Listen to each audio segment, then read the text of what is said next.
Hello बच्चों, आज another new topic को हम पढ़ेंगे, दैट इज वर्क क्या होता है। हमने हीट पढ़ लिया, इंटरनल एनर्जी पढ़ लिया। आज हम क्या करेंगे ना, वर्क के बारे में पढ़ेंगे। बच्चों, आप लोगों ने तो सुना होगा कि नहीं, कोई काम के लिए जाता है, तुम भी काम करते हो या हम भी काम करते हैं, तो वर्क, काम को क्या कहते हैं, वर्क करना है कि नहीं। बट यहाँ पर थर्मोडायनेमिक्स में हम कहते हैं कि वर्क क्या है ना, work is a form of energy. Work क्या है, W, वर्क को W से रिप्रेजेंट करते हैं।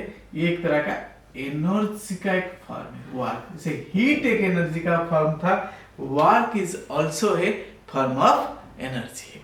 एंड इसका जो डिफाइन करते हैं कैसे, it is defined as it is product of force and displacement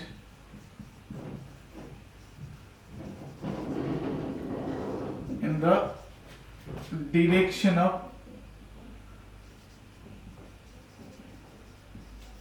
applied force, in the direction of applied force।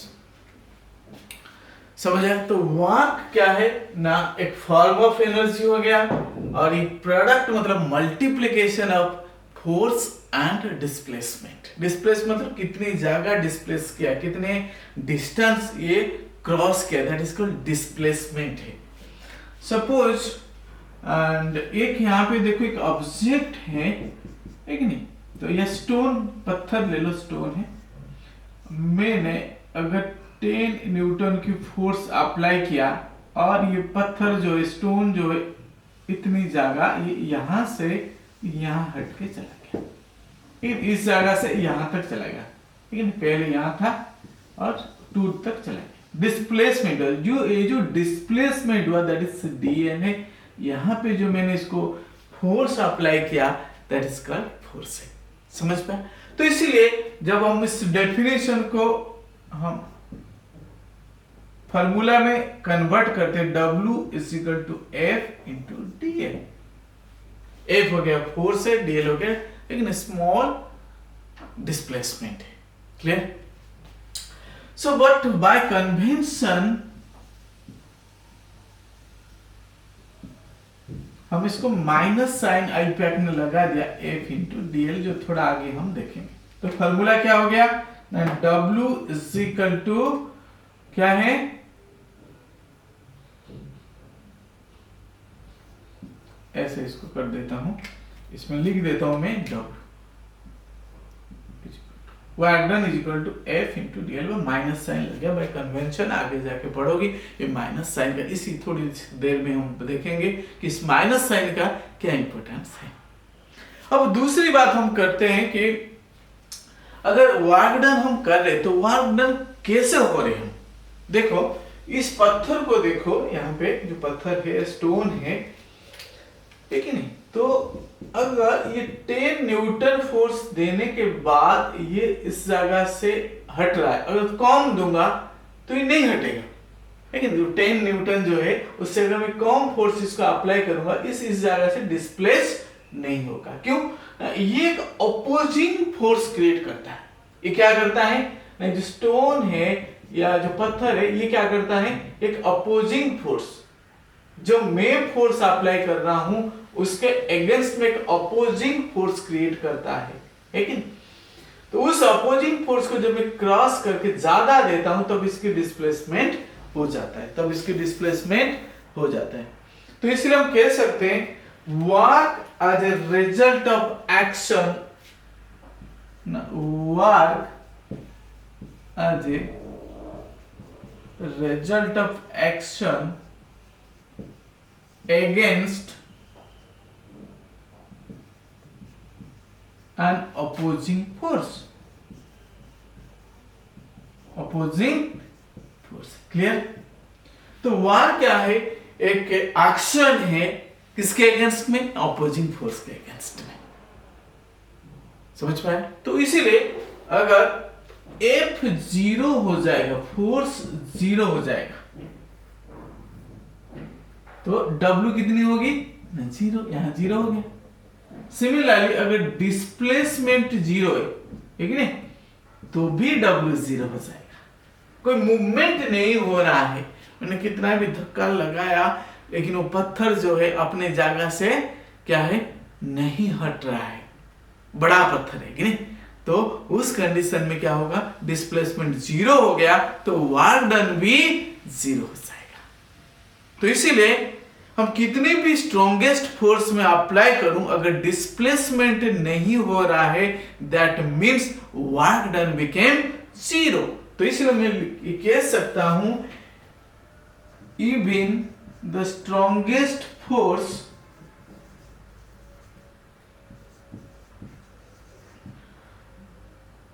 if it does not make displacement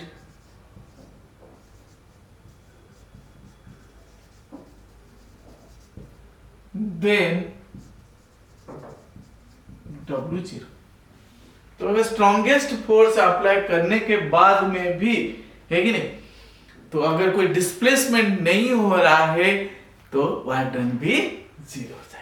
अब बच्चे हम देखते हैं कि जो वर्क डन है वो कितने टाइप्स की है ना। वर्क डन बच्चे 3 टाइप्स का वर्क डन है कि नहीं। वर्क डन जो है कितने टाइप की है ना, 3 टाइप्स की। एक तो ग्रेविटेशनल वर्क है,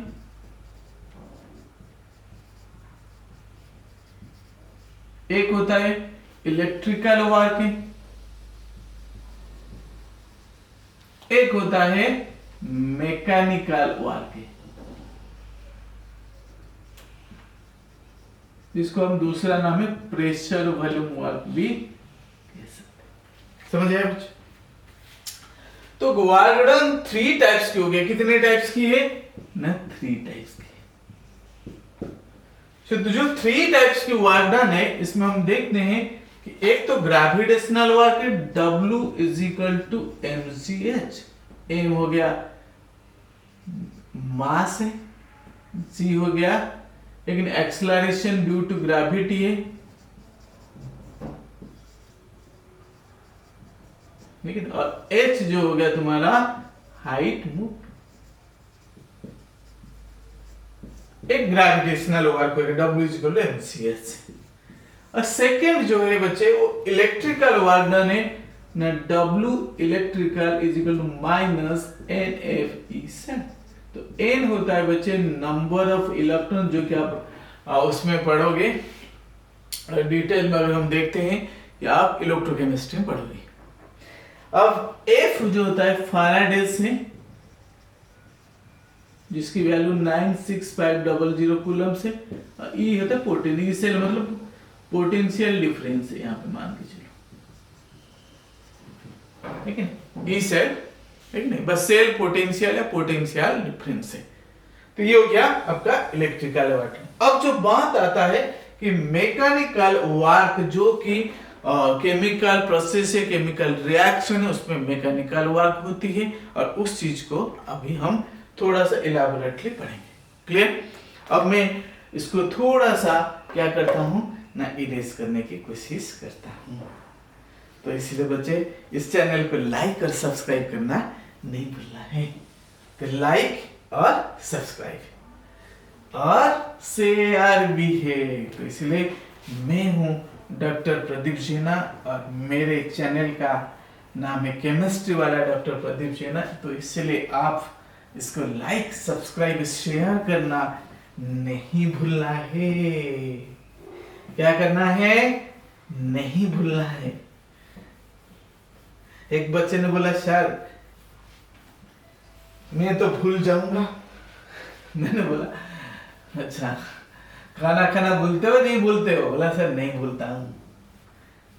बोला भूल भी जाओ तो मम्मी भी खिला देती है खाना। बोला ऐसे ही भूल भी जाओ तो दूसरे को बता देना कि इस चैनल के बारे में।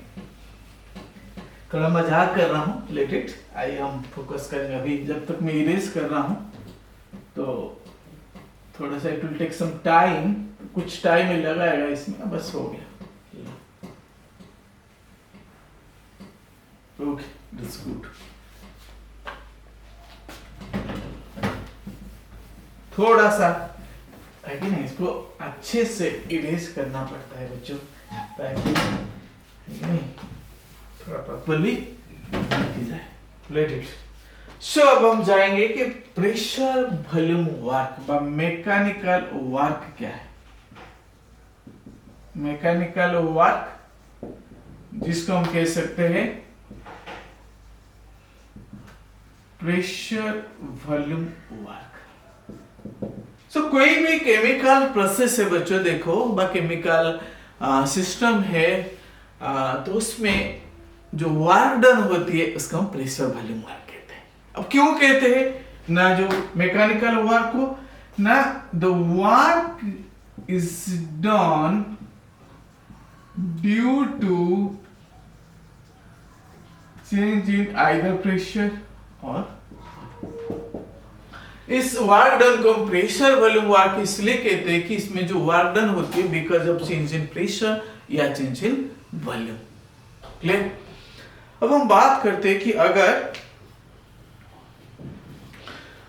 ए केमिकल प्रोसेस, ठीक है,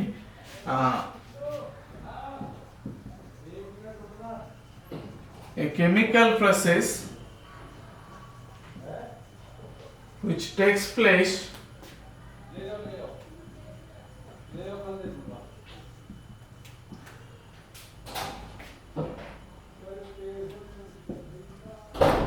in a cylinder that is fitted with frictionless piston, समझे, that is fitted with but frictionless piston।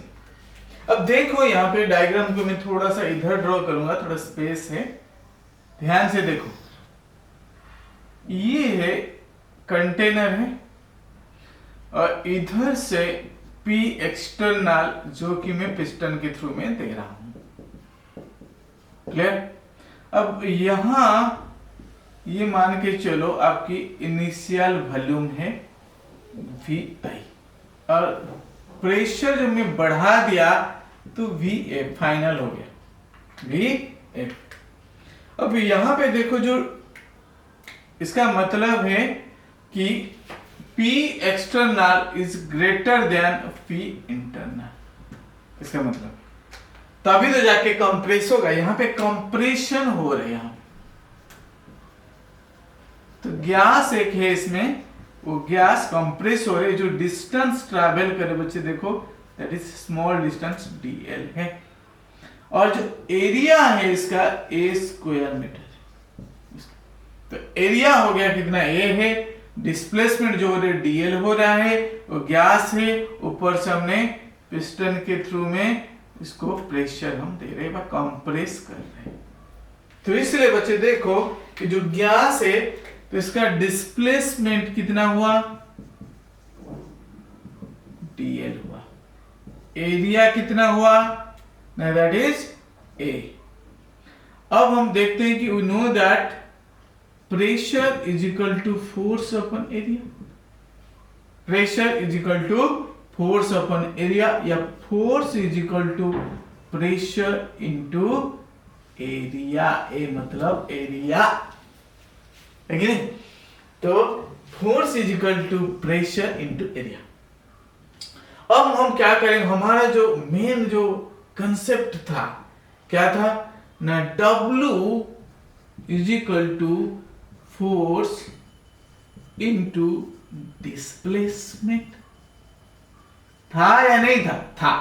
तो फोर्स हो गया आपका F है कि नहीं, इनटू डिस्प्लेसमेंट हो गया dl है। बट फोर्स के जगह में क्या लिख सकता हूं, प्रेशर इंटू एरिया। F के जगह में लिखूंगा P इंटू A और ये dl के जगह dl आ ही गया। अच्छा अब देखो कि P तो है ही है, लेकिन A और dl को कंबाइन करके हमें क्या मिलेगा, volume pressure into delta V। dl मतलब स्मॉल v व dv में लिख सकता हूं। तो सर ये सारे अब वर्क डन का जो फॉर्मूला आ गया। अब बाय साइन कन्वेंशन मुझे यहां पे माइनस साइन पुट करनी पड़ेगी। तो ये मैं अभी आपको बताऊं, जो पिछले थोड़ी देर पहले मैंने बताया था उसको मैं एक्सप्लेन करूंगा। अब देखो बच्चे कि अगर कंप्रेशन हो रहा है तो डेल्टा V कितनी होगी? अगर 100 वॉल्यूम था ये 50 हो गया, ठीक है ना, तो नेगेटिव हो जाएगा। अगर डेल्टा V यहाँ पे कितनी होगी? 50 माइनस 100 मतलब माइनस में आ जाएगा, तो कंप्रेशन हो रहे डेल्टा V नेगेटिव। अगर एक्सपांशन हो रहा है तो डेल्टा V कितनी होगी ना? अगर उल्टा हो रहा है, अगर इमेज को यहां से ऊपर को जा रहा है तो है कि नहीं, तो यहाँ पे डेल्टा V पॉजिटिव हो जाएगा। तो इसलिए हमें यह पता है कि work done on the system positive होनी चाहिए। तो वर्क डन को पॉजिटिव करने के लिए अगर मैं कोशिश करूंगा नॉर्मल फॉर्मूला में अगर मैं पुट करता हूं P into on the system अगर कंप्रेशन डेल्टा V नेगेटिव तो नेगेटिव हो जाएगा, इसीलिए हमें पॉजिटिव चाहिए। तो पॉजिटिव चाहिए तो मैं इसलिए माइनस साइन रखा, P इंटू डेल्टा V की जगह क्या पुट करूंगा ना? नेगेटिव। तो दैट मीन्स तो ये हो जाएगा negative negative positive P into delta. तो इसीलिए आईपैक ने एक साइन कन्वेंशन को लिया है यहाँ पे, ताकि हमारा work done on the system positive हो और work done by the system